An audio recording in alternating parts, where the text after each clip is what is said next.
Welcome to Guide Guru. We hope this video helps. You start by removing power and battery so nothing shorts. Use a T8 or Torx screwdriver to remove the 5 screws, 4 on the back and the center under the warranty sticker.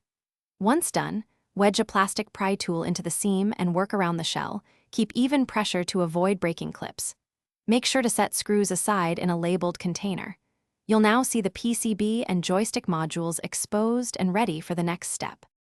With the board accessible, disconnect the battery ribbon and any flex cables, then unscrew the PCB mounting points so it can lift slightly. Carefully desolder or unclip the defective analog stick. Heat only the pads needed to avoid damaging nearby components. Once removed, seat the replacement joystick, aligning pins and plastic posts precisely, then solder or snap it in place. Once the new module is secure, reattach cables and check for smooth movement before reassembly to confirm proper function.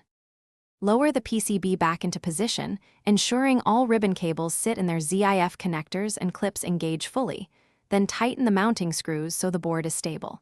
Close the rear shell, snap clips together, and reinstall the 5 screws, replacing the center sticker if needed. Now power the controller and test stick movement on the console.